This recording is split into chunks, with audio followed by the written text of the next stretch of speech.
Situasi gugatan Uni Eropa di WTO untuk Indonesia berlangsung sangat rumit karena ini melibatkan berbagai argumentasi yang sangat pelik dari kedua kelompok besar tersebut. Bayangkan, Uni Eropa menggugat Indonesia hanya karena Indonesia memberikan larangan ekspor terhadap mineral-mineral mentahnya. Seperti yang kita ketahui bahwa seharusnya jika nikel itu berasal dari Indonesia dan dikelola oleh Indonesia serta dihasilkan dari hasil kekayaan alam di wilayah NKRI, tentunya tidak ada pihak yang berhak mengatur keluar atau masuknya komoditas-komoditas tersebut. Namun, bagaimana bisa Uni Eropa mendikte Indonesia secara terang-terangan terkait gugatan ekspor ini? Mari kita simak informasinya. Saya harapkan Anda semua menyimak hingga tuntas karena memang ini berkaitan dengan sistem ekspor di Indonesia. Kita mulai dari Uni Eropa. Uni Eropa memang salah satu wilayah produsen nikel terbesar di dunia. Tentunya Uni Eropa memiliki industri yang sangat maju. Namun, semaju apapun industrinya, jika tidak ada bahan baku tetap tidak bisa berjalan.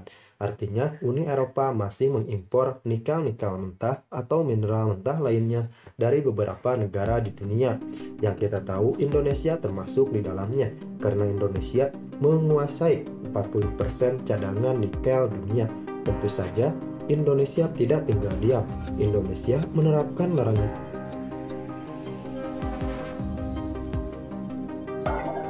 Banyak guru-guru yang dapat penghasilan sungguh sangat rendah. Saya dapat laporan dari salah satu pilot project kita, waktu dibagi makanan untuk anak-anak, ada gurunya yang melihat, akhirnya nggak sampai hati ya, tim masa itu menambahkan untuk guru-guru, ternyata guru-guru makanya lahap juga. Saudara-saudara sekalian, ya ini nanti hitungan kita, tetapi kita hitung bahwa sebenarnya kemampuan ekonomi kita mampu. Saudara-saudara sekalian, ada beberapa negara yang per kapitanya lebih rendah dari kita. India, mereka sudah melaksanakan makan siang untuk anak-anak mereka, sudah melaksanakan berapa tahun sudah berjalan. Saya datanya kurang, saya ingat kalau tidak salah sudah berjalan lebih dari 5 tahun. Jadi kalau ada yang mengatakan ini dan itu, ya ini adalah orang-orang yang selalu berpikir negatif, yang tidak mau memikirkan yang terbaik untuk bangsa sendiri. Ini menurut saya ada orang-orang itu, ada orang-orang itu, dan mereka lebih sering ada di antara mereka yang punya keanehan lagi. Dari dulu saya perhatikan, suka menjelek-jelekan bangsa sendiri.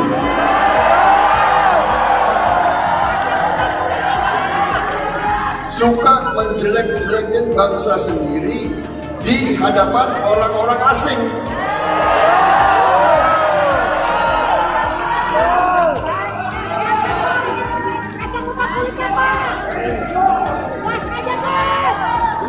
Saudara-saudara, budaya kita lain. Budaya kita adalah mikul dhuwur mendem jero. Kalau ada senior kita, kalau ada orang tua kita yang mungkin ada kekurangan, yang nggak dijelek-jelekin di depan orang lain.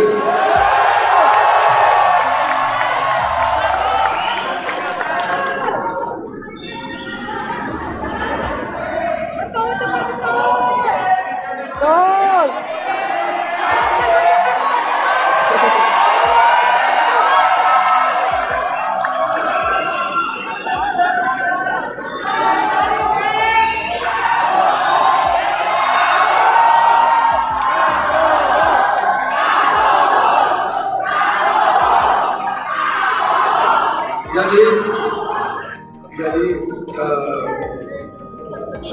saya kira ya, belajar leadership, belajar kepemimpinan itu paling banyak bisa dipakai pengalaman di tentara. Ya, jadi antara tentara dan pengusaha, ya, entrepreneur dan tentara, ya, military leader dan business leader, industrial leader, entrepreneur itu hampir sama, karena yang dibutuhkan oleh pemimpin itu adalah decision,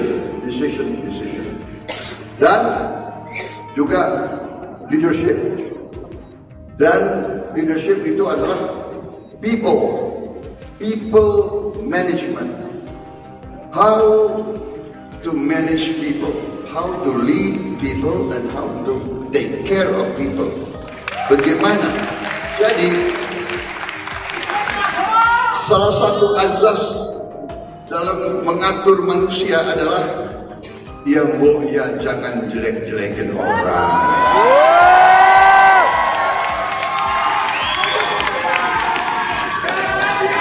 Kalau ada seorang, ini pengalaman saya di tentara ya, kalau tiap hari komandan datang habis itu jelek-jelekin anak buah, apalagi jelek-jelekin anak buah di depan orang lain, itu anak buahnya sedih loh. Dia moralnya turun, padahal kita mau dia untuk moralnya naik, dia bertarung, ya kan? Sama dengan atlet. Kalau seorang atlet, dia dilatih bertahun-tahun untuk muncul, untuk menjaga nama baik negaranya. Tapi oleh coach, oleh pelatihnya dijelek-jelekin, kamu goblok, kamu malas, kamu nggak bisa ini, nggak bisa itu. Kira-kira atlet itu mau nggak berjuang, saudara-saudara? Nggak ada. Coach keras, tapi ayo, you can do better, you must do better. Kan begitu. Gimana tuh kan? Tapi kalau rival saya mengerti lah. Jadi saya nggak apa-apa dikasih nilai 11, nggak apa-apa.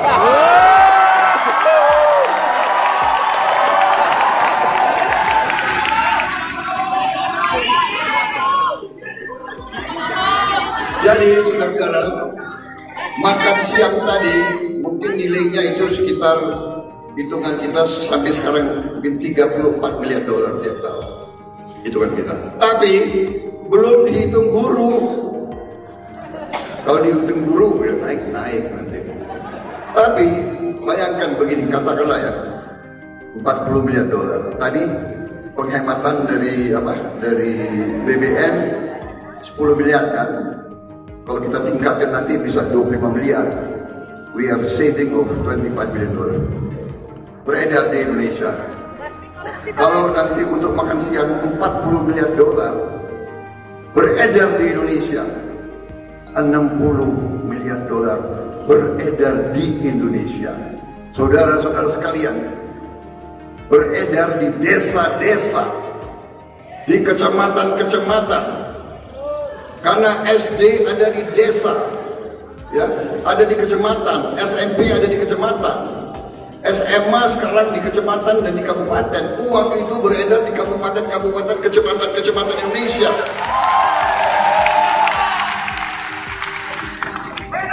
Tiap hari anak-anak perlu telur. Peternak telur kita punya pasar yang baik. Perlu ikan. Nelayan kita punya pasar yang baik. Perlu sayur. Petani sayur punya pasar yang baik. Perlu buah, petani buah perlu dapat pasar yang baik. Petani beras, petani sawah, petani singkong, petani jagung. Saudara-saudara sekalian, tidak akan ada keluhan, Pak, habis panen nggak ada yang beli.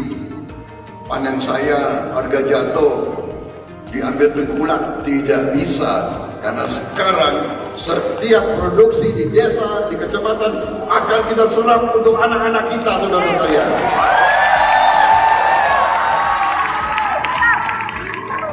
Ini banyak ahli ekonomi, saya bukan ahli ekonomi, tapi saya punya tim pakar yang hebat di belakang saya. Saya sadar bahwa saya bukan orang pintar, tapi saya suka dikelilingi, dibantu, diberi nasihat oleh orang-orang pintar, saudara. Tapi bukan orang yang sok pintar atau orang yang kemintar, ya. Sorry.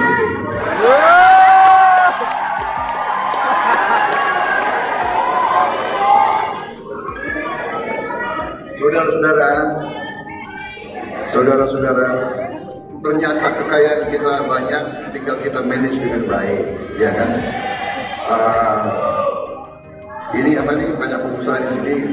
Kalau saya bicara pajak, pasti resah.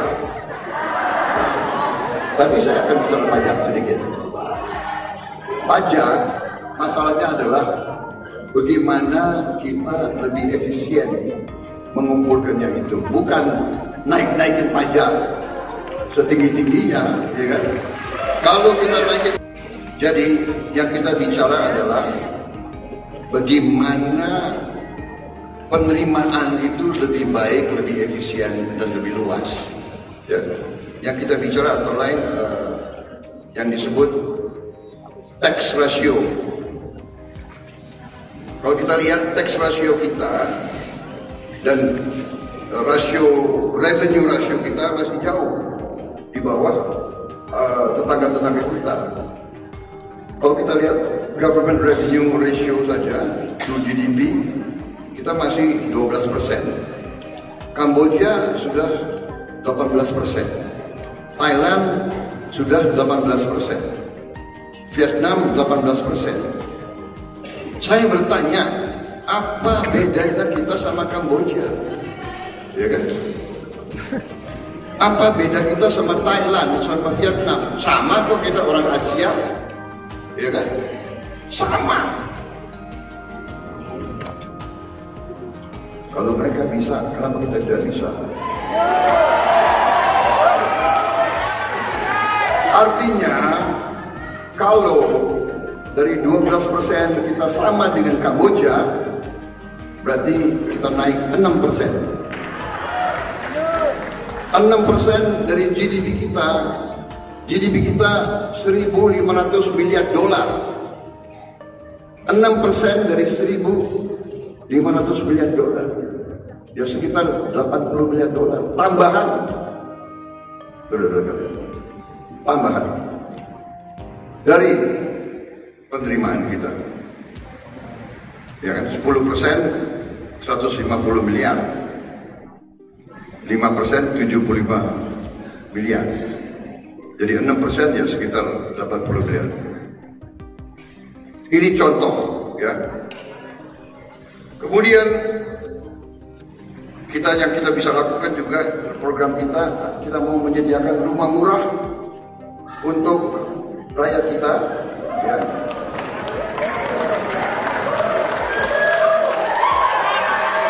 Sekarang ada kurang lebih 10,5 juta keluarga tidak memiliki rumah sama sekali. 28 juta rakyat kita, lebih 28 yang rumahnya tidak layak huni. Ya, ini situasi yang kita hadapi. Jadi kita perlu memperluas cakupan rumah murah dan bantuan renovasi rumah untuk masyarakat desa dan seluruh masyarakat yang membutuhkan.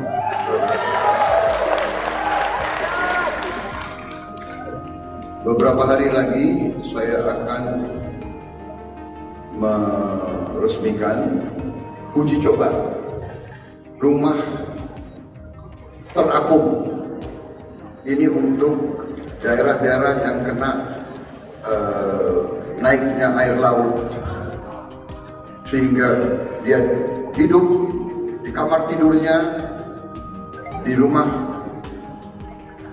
di tempat kamar tamu dan kamar makannya itu air setinggi kadang-kadang setinggi betis tiap hari, tiap malam.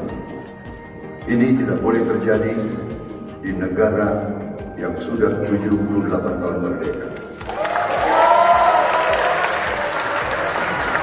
Saya akan buka uji coba dari Universitas Pertahanan dengan PT PAL, Industri Pertahanan. Saya katakan kepada mereka, teknologimu, sainsmu, cari solusi segera untuk rakyat kita yang sedang kesulitan. Anda universitas, ya, tapi jangan Anda jadi menara gading. Semua teknologi, semua sains, semua ilmu yang kau punya, kerahkan dan kita coba dengan teknologi bisa mencapai rumah-rumah murah untuk rakyat kita. Kita lihat beberapa hari lagi kalau ini bagus bisa jadi model untuk yang lain-lain.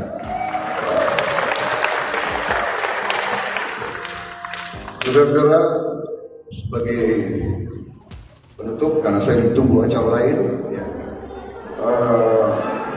Strategi kita adalah hilirisasi. Kita sudah punya peta yang kita sebut nanti peta roadmap strategi untuk 21 komoditas prioritas hilirisasi. Hilirisasi batu bara, nikel, timah, tembaga, boksit, besi baja, emas, perak, aspal, beton, minyak bumi, gas bumi, sawit, kelapa, karet, tadi biofuel, kayu, getah pinus, udang, perikanan, rajungan, rumput laut, garam. Rumput laut luar biasa. Rumput laut sekarang bisa jadi pupuk. Dan hasilnya sudah dicoba, hasil per hektar sangat meningkat. Pupuk dari rumput laut. Kita juga bisa menghasilkan solar dari rumput laut. Dan kita punya area laut yang sungguh sangat luas. Panjang pantai kita kalau tidak salah kedua terpanjang di dunia. Kita punya potensi puluhan juta hektar di laut untuk budidaya rumput laut. Jadi masa depan kita sangat cerah. Dampak hilirisasi sekarang ada semacam apa ya? Dialog tentang nikel turun, etc.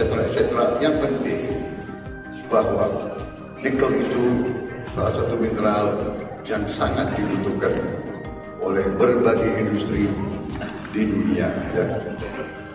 Antara lain yang industri baterai, tapi industri lain juga sangat membutuhkan. Kita lihat hasil nikel. Nikel kalau menjadi nikel sulfat itu meningkatnya 11 kali. Turun slide-nya yang mundur.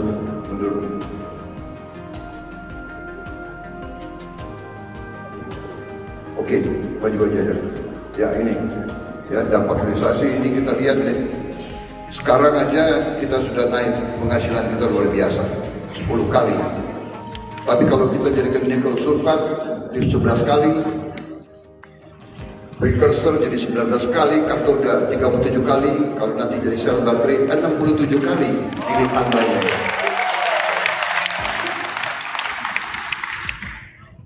Jadi saudara-saudara,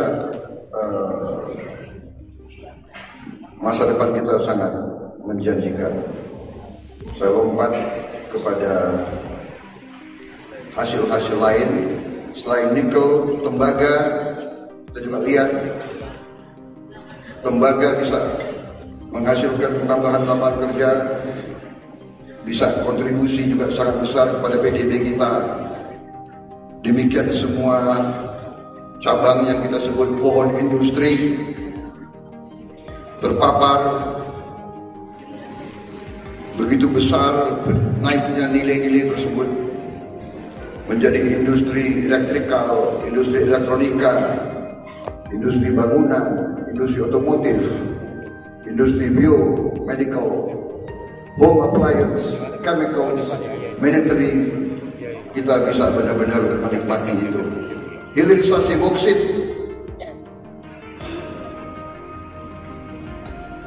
juga demikian, dan seterusnya, semuanya sudah saya paparkan.